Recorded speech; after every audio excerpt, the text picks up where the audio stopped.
ఆయన తన మాటలన్నీయు ప్రజలకు సంపూర్తిగా వినిపించిన తరువాత కపెర్నహూములోనికి వచ్చెను. ఒక శతాధిపతికి ప్రియుడైన దాసుడొకడు రోగి అయి చావసిద్ధమైండెను.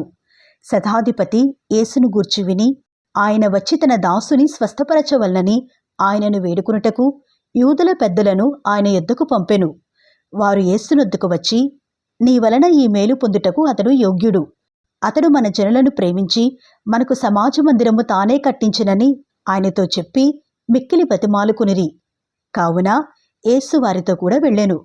ఆయన ఆ ఇంటి దగ్గరికి వచ్చినప్పుడు శతాధిపతి తన స్నేహితులను చూచి, మీరాయన యొద్దకు వెళ్ళి, ప్రభువా, శ్రమ పుచ్చుకొనవద్దు, నీవు నా ఇంటిలోనికి వచ్చుటకు నేను పాత్రుడను కాను.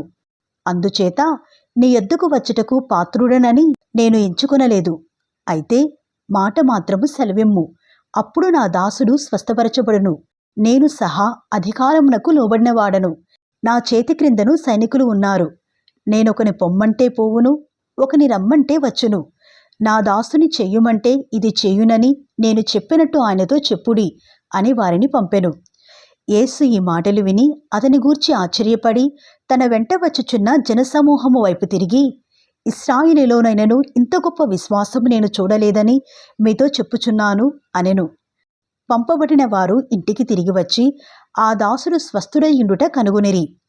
వెంటనే ఆయన నాయీనను ఒక ఊరికి వెళ్ళుచుండగా ఆయన శిష్యులను బహుజన సమూహమును ఆయనతో కూడా వెళ్ళుచుండిరి. ఆయన ఆ ఊరి గవని యొద్దకు వచ్చినప్పుడు చనిపోయిన ఒకడు వెలుపలికి మోసుకొని పోబడుచుండెను. అతని తల్లికి అతడొక్కడే కుమారుడు, ఆమె విధ్వరాలు. ఆ ఊరి జనులు అనేకులు ఆమెతో కూడా ఉండిరి.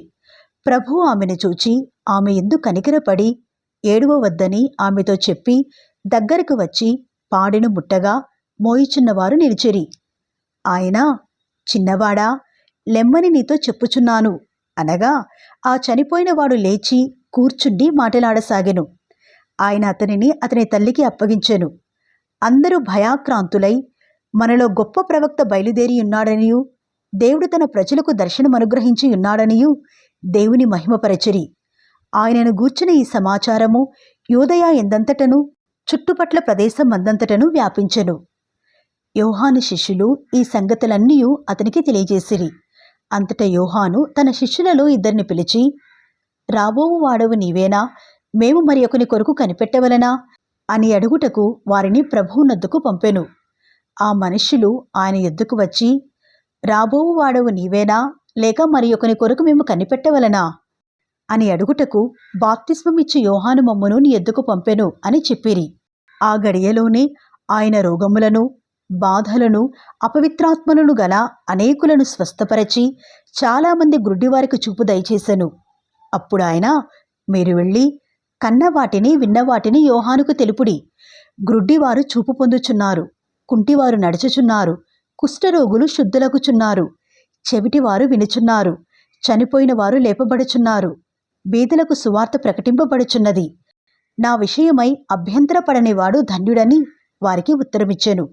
యోహాను దూతలు వెళ్ళిన తరువాత ఆయన యోహానును గూర్చి జనసమూహములతో ఇలాగు చెప్పసాగెను. మీరేమి చూచుటకు అరణ్యములోనికి వెళ్ళితిరి? గాలికి కదులుచున్న రెల్లునా? మరేమి చూడ వెళ్ళితిరి? సన్నపు బట్టలు ధరించుకునిన వానినా? ఇదిగో, ప్రశస్త వస్త్రములు ధరించుకొని సుఖముగా జీవించువారు రాజగృహములలో ఉందురు. అయితే మరేమి చూడ వెళ్ళితిరి? ప్రవక్తనా? అవునుగాని ప్రవక్త కంటే గొప్పవానినని మీతో చెప్పుచున్నాను. ఇదిగో, నేను నా దూతను నీకు ముందుగా పంపుచున్నాను. అతడు నీ ముందర నీ మార్గము సిద్ధపరచును అని ఎవరిని గూర్చి వ్రాయబడెనో అతడే ఈ యోహాను.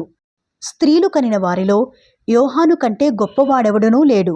అయినను దేవుని రాజ్యములో అల్పుడైన వాడు అతని కంటే గొప్పవాడని మీతో చెప్పుచున్నాను. ప్రజలందరూ సుంకరులను యోహాను బోధ విని అతడిచ్చిన బాప్తిస్మము పొందినవారై దేవుడు న్యాయవంతుడని ఒప్పుకునిరుగాని, పరిసయ్యులను ధర్మశాస్త్రోపదేశకులను అతని చేత బాప్తిస్మము పొందక తమ విషయమైన దేవుని సంకల్పమును నిరాకరించిరి. కాబట్టి ఈ తరము మనుష్యులను నేను దేనితో పోల్చుదును? వారు దేనిని పోలియున్నారు?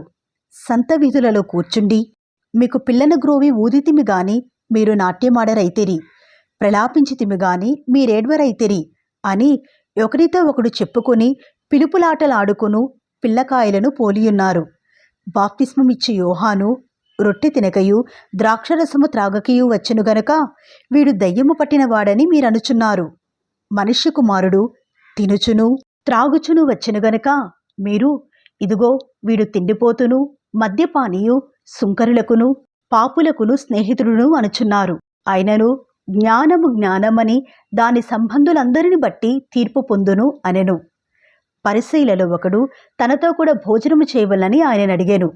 ఆయన ఆ పరిసయ్యుని ఇంటికి వెళ్ళి భోజన పంక్తిని కూర్చుండగా ఆ ఊరిలో ఉన్న పాపాత్మురాలైన ఒక స్త్రీ యేసు పరిసయ్యుని ఇంట భోజనమునకు కూర్చున్నాడని తెలుసుకుని ఒక బుడ్డిలో అత్తరు తీసుకుని వచ్చి వెనుక తట్టు ఆయన పాదముల యొద్ద నిలువబడి ఏడ్చుచు కన్నీళ్లతో ఆయన పాదములను తడిపి తన తల వెంట్రుకలతో తుడిచి ఆయన పాదములను ముద్దు పెట్టుకుని ఆ అత్తరు వాటికి పూసెను.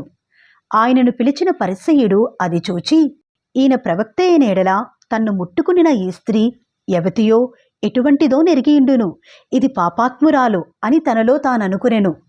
అందుకు యేసు, సీమోను, నీతో ఒక మాట చెప్పవలనని యున్నానని అతనితో అనగా అతడు, బోధకుడా చెప్పుము అనెను.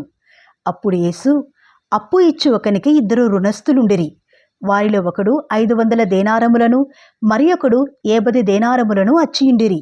ఆ అప్పు తీర్చుటకు వారి యొద్ద ఏమీ లేకపోయిను గనక అతడు వారిద్దరిని క్షమించెను. కాబట్టి వీరిలో ఎవడు అతనిని ఎక్కువగా ప్రేమించునో చెప్పుము అని అడిగెను. అందుకు సీమోను, అతడెవనికి ఎక్కువగా క్షమించెనో వాడే అని నాకు తోచుచున్నది అని చెప్పగా ఆయన, నీవు సరిగా యోచించితివి అని అతనితో చెప్పి ఆ స్త్రీ వైపు తిరిగి సీమోనుతో ఇట్లనెను, ఈ స్త్రీని చూచుచున్నావే, నేను నీ ఇంటిలోనికి రాగా నీవు నా పాదములకు నీళ్ళియ్యలేదు గాని ఈమె తన కన్నీళ్లతో నా పాదములను తడిపి తన తల వెంట్రుకలతో తుడిచెను. నీవు నన్ను ముద్దు పెట్టుకునలేదు గాని నేను లోపలికి వచ్చినప్పటి నుండి ఈమె నా పాదములు ముద్దు పెట్టుకునట మానలేదు. నీవు నూనెతో నా తల అంటలేదు గాని ఈమె నా పాదములకు అత్తరు పూసెను.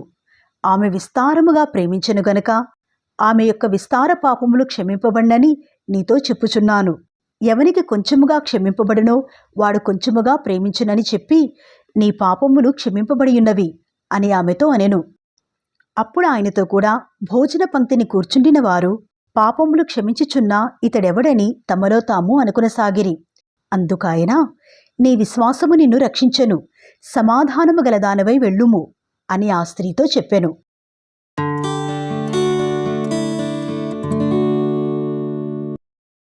వెంటనే ఆయన దేవుని రాజ్య సువార్తని తెలుపుచు ప్రకటించుచు ప్రతి పట్టణములోనూ ప్రతి గ్రామములోనూ సంచారము చేయుచుండగా 12 మంది శిష్యులను అపవిత్రాత్మలను వ్యాధులను పోగొట్టబడిన కొందరు స్త్రీలను అనగా 7 దయ్యములు వదిలిపోయిన మగ్దలేని అనబడిన మరియయు హేరోదు యొక్క గృహ నిర్వాహకుడగు కూజా భార్యయగు యోహన్నయు సూసన్నయు ఆయనతో కూడా ఉండిరి. వీరును ఇతరులనేకులును తమకు కలిగిన ఆస్తితో వారికి ఉపచారము చేయుచూ వచ్చిరి. బహుజన సమూహము కూడి ప్రతి పట్టణము నుండి ఆయన ఎద్దుకు వచ్చుచుండగా ఆయన ఉపమాన రీతిగా ఇట్లనెను, విత్తువాడు తన విత్తనములు విత్తుటకు బయలుదేరెను. అతడు విత్తుచుండగా కొన్ని విత్తనములు త్రోవ ప్రక్కను పడి త్రొక్కబడిన గనుక ఆకాశ పక్షులు వాటిని మృంగివేశెను.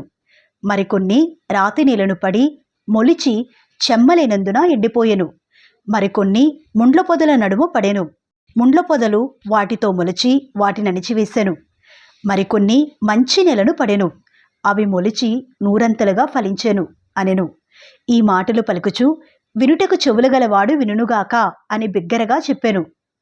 ఆయన శిష్యులు, ఈ ఉపమాన భావమేమిటి అని ఆయనను అడుగగా ఆయన, దేవుని రాజ్య మర్మములు ఎరుగుట మీకు అనుగ్రహింపబడి ఉన్నది. ఇతరులైతే చూచియూ చూడకయు వినియూ గ్రహింపకయు ఉండునట్లు వారికి ఉపమాన రీతిగా బోధింపబడుచున్నవి. ఈ ఉపమాన భావమేమనగా, విత్తనము దేవుని వాక్యము. త్రోవ ప్రక్క నుండి వారు వినువారుగాని నమ్మి రక్షణ పొందకుండునట్లు అపవాది వచ్చి వారి హృదయములో నుండి వాక్యం ఎత్తుకుని పోవును. రాతిరేల నుండి వారెవరనగా వినునప్పుడు వాక్యమును సంతోషముగా అంగీకరించువారు గాని వారికి వేరు లేనందున కొంచెము కాలము నమ్మి శోధన కాలమున తొలగిపోవుదురు.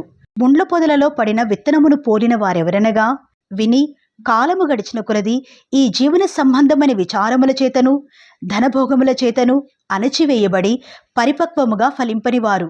మంచి నేల నుండు విత్తనమును పోలిన వారెవరనగా యోగ్యమైన మంచి మనస్సుతో వాక్యము విని దానిని అవలంబించి ఓపికతో ఫలించువారు. ఎవడును దీపము ముట్టించి పాత్రతో కప్పివేయుడు, మంచము క్రింద పెట్టడుగాని లోపలికి వచ్చువారికి వెలుగు అగపడవలనని దీపస్తంభము మీద దానిని పెట్టును. తేటపరచబడని రహస్యమేదియూ లేదు, తెలియజేయబడకయు బయలుపడకయు నుండు మరుగైనదేదియూ లేదు. కలిగిన వానికి ఇయ్యబడును, లేని వాని యొద్ద నుండి తనకు కలదని అనుకునినది కూడా తీసివేయబడును గనుక మీరెలాగు వినుచున్నారో చూచుకునుడి అని చెప్పెను. ఆయన తల్లియు సహోదరులను ఆయన ఎద్దుకు వచ్చి జనులు గుంపుగా ఉండుట చేత ఆయన దగ్గరకు రాలేకపోయిరి. అప్పుడు నీ తల్లియు నీ సహోదరులను నిన్ను చూడగోరి వెలుపల నిలిచియున్నారు అని ఎవరో ఆయనకు తెలియజేసిరి. అందుకాయన దేవుని వాక్యము విని దాని ప్రకారము జరిగించు వీరే నా తల్లియు నా సహోదరులను అని వారితో చెప్పెను. మరి ఒకనాడు ఆయన తన శిష్యులతో కూడా ఒక దోణి ఎక్కి సరస్సు అద్దరికి పోదుమని వారితో చెప్పగా వారు ఆ దోణిను త్రోసి బయలుదేరిరి. వారు వెళ్ళుచుండగా ఆయన నిద్రించెను. అంతలో గాలివాన సరస్సు మీదికి వచ్చి దోణి నీళ్లతో నిండినందున వారు అపాయకరమైన స్థితిలో ఉండిరి. గనుక ఆయన ఎద్దుకు వచ్చి ప్రభువా ప్రభువా నశించిపోవచ్చున్నాము అని చెప్పి ఆయనను లేపిరి. ఆయన లేచి గాలిని నీటి పొంగును గద్దింపగానే అవి అనగి నిమ్మళమాయెను. అప్పుడు ఆయన మీ విశ్వాసం ఎక్కడా అని వారితో అనెను. అయితే వారు భయపడి ఈయన గాలికిని నీళ్లకును ఆజ్ఞాపింపగా అవి లోబడుచున్నవే, ఈయన ఎవరో అని ఒకరితోనొకడు చెప్పుకొని ఆశ్చర్యపడిరి. వారు గలిలయకు ఎదురుగా ఉండు గెరాసీనుల దేశమునకు వచ్చిరి. ఆయన ఒడ్డున దిగినప్పుడు ఆ ఊరి వాడొకడు ఆయనకు ఎదురుగా వచ్చెను. వాడు దయ్యములు పట్టినవాడై బహుకాలము నుండి బట్టలు కట్టుకునక సమాధులలోనే గాని ఇంటిలో ఉండువాడు కాడు. వాడు యేసును చూచి కేకలు వేసి ఆయన ఎదుట సాగిలపడి, యేసు, సర్వోన్నతుడైన దేవుని కుమారుడా, నాతో నీకేమీ, నన్ను బాధపరచుకుమని నిన్ను వేడుకొనుచున్నాను అని కేకలు వేసి చెప్పెను. ఏలయనగా ఆయన ఆ మనిషిని విడిచి వెలుపలికి రమ్ము అని ఆ అపవిత్రాత్మకు ఆజ్ఞాపించెను. అది అనేక పర్యాయములు వానిని పట్టుచూ వచ్చెను గనక వానిని గొలుసులతోనూ కాలి సంకెళ్లతోనూ కట్టి కావలి ఎందుంచిరి గాని వాడు బంధకములను తెంపగా దయ్యము వానిని అడవిలోనికి తరుముకొని పోయెను. యేసు నీ పేరేమి అని వారిని అడుగగా చాలా దయ్యములు వానిలో చొచ్చియుండెను గనక వాడు తన పేరు సేన అని చెప్పి పాతాళములోనికి పోవుటకు తమకు ఆజ్ఞాపింపవద్దని ఆయనను వేడుకొనెను. అక్కడ విస్తారమైన పందుల మంద కొండల మీద మేయుచుండెను గనక వాటిలో చొచ్చుటకు తమకు సెలవిమ్మని ఆయనను వేడుకొనగా ఆయన సెలవిచ్చెను. అప్పుడు దయ్యములు ఆ మనిషిని విడిచిపోయి పందులలో చొచ్చెను గనక ఆ మంద ప్రపాతము నుండి సరస్సులోనికి వడిగా పరిగెత్తి ఊపిరి తిరుగక చచ్చెను. మేపుచున్నవారు జరిగిన దానిని చూచి పారిపోయి ఆ పట్టణములోనూ గ్రామములలోనూ ఆ సంగతి తెలియజేసిరి. జనులు జరిగిన దానిని చూడవెళ్ళి యేసునొద్దకు వచ్చి దయ్యములు వదిలిపోయిన మనుషుడు బట్టలు కట్టుకొని స్వస్థచిత్తుడై యేసు పాదముల యొద్ద కూర్చుండుట చూచి భయపడిరి. అది చూచినవారు దయ్యములు పట్టిన వాడేలాగు స్వస్థత పొందెనో జనులకు తెలియజేయగా గెరసీనీయుల ప్రాంతములలో నుండు జనులందరూ బహుభయాక్రాంతులైరి గనుక తమ్మును విడిచిపొమ్మని ఆయనను వేడుకొనిరి. ఆయన దోణి ఎక్కి తిరిగి వెళ్ళుచుండగా దయ్యములు వదిలిపోయిన మనుష్యుడు ఆయనతో కూడా తన్ను ఉండనిమ్మని ఆయనను వేడుకొనెను. అయితే ఆయన నీవు నీ ఇంటికి తిరిగి వెళ్ళి దేవుడు నీకెట్టి గొప్ప కార్యములు చేసెనో తెలియజేయుము అని వానితో చెప్పి వానిని పంపివేశెను. వాడు వెళ్ళి యేసు తనకెట్టి గొప్ప కార్యములు చేసెనో ఆ పట్టణమందంతటను ప్రకటించెను. జనసమూహము ఆయన కొరకు ఎదురుచూచుచుండెను గనుక యేసు తిరిగి వచ్చినప్పుడు వారు ఆయనను చేర్చుకునిరి. అంతటా ఇదిగో సమాజ మందిరపు అధికారి అయిన యాయీరు అని ఒకడు వచ్చి యేసు పాదముల మీద పడి ఇంచుమించు 12 ఈడుగల తన యొక్కతే కుమార్తె చావసిద్ధముగా ఉన్నది గనుక తన ఇంటికి రమ్మని ఆయనను బతిమాలుకునెను. ఆయన వెళ్ళుచుండగా జనసమూహములు ఆయన మీద పడుచుండిరి. అప్పుడు 12 నుండి రక్తస్రావ రోగము గల ఒక స్త్రీ ఎవని చేతను స్వస్థత నొందనిదై ఆయన వెనుకకు వచ్చి ఆయన వస్త్రపు చెంగు ముట్టెను. వెంటనే ఆమె రక్తస్రావము నిలిచిపోయెను. నన్ను ముట్టినది ఎవరు అని యేసు అడగగా అందరూ మేమెరుగము అన్నప్పుడు పేతురు ఏలినవాడా, జనసమూహములు క్రిక్కిరిసి నీ మీద పడుచున్నారు అనగా, యేసు, ఎవడో నన్ను ముట్టెను, ప్రభావము నాలో నుండి వెడలిపోయినదని నాకు తెలిసినది అనెను. తాను మరుగై ఉండలేదని ఆ స్త్రీ చూచి వణకుచూ వచ్చి ఆయన ఎదుట సాగిలపడి, తాను ఎందు నిమిత్తమో ఆయనను ముట్టెనో, వెంటనే తాను ఎలాగు స్వస్థపడెనో ఆ సంగతి ప్రజలందరి ఎదుట తెలియచెప్పెను. అందుకాయన, కుమారి, నీ విశ్వాసము నిన్ను స్వస్థపరచెను, సమాధానము గలదానవై పొమ్ము అని ఆమెతో చెప్పెను. ఆయన ఇంకను మాట్లాడుచుండగా సమాజ మందిరపు అధికారి ఇంట నుండి ఒకడు వచ్చి, నీ కుమార్తె చనిపోయినది, బోధకుని శ్రమ పెట్టవద్దు అని అతనితో చెప్పెను. యేసు ఆ మాట విని, భయపడవద్దు, నమ్మిక మాత్రముంచుము, ఆమె స్వస్థపరచబడును అని అతనితో చెప్పి ఇంటికి వచ్చినప్పుడు పేతురు, యోహాను, యాకోబు అనువారిని, ఆ చిన్నదాని తల్లిదండ్రులను తప్ప మరెవరిని ఆయన లోపలికి రానియ్యలేదు. అందరూ ఆమె నిమిత్తమై ఏడ్చుచూ రొమ్ము కొట్టుకొనుచుండగా ఆయన వారితో, ఏడ్వవద్దు, ఆమె నిద్రించుచున్నదేగాని చనిపోలేదు అని చెప్పెను. ఆమె చనిపోయినని వారెరిగి ఆయనను అపహసించిరి. అయితే ఆయన ఆమె చెయ్యి పట్టుకొని, చిన్నదానా, లెమ్ము అని చెప్పగా ఆమె ప్రాణము తిరిగి వచ్చెను గనుక వెంటనే ఆమె లేచెను. అప్పుడాయన, ఆమెకు భోజనము పెట్టుడి అని ఆజ్ఞాపించెను. ఆమె తల్లిదండ్రులు విస్మయమునొందిరి. అంతటా ఆయన, జరిగినది ఎవనితోనూ చెప్పవద్దు అని వారికి ఆజ్ఞాపించెను.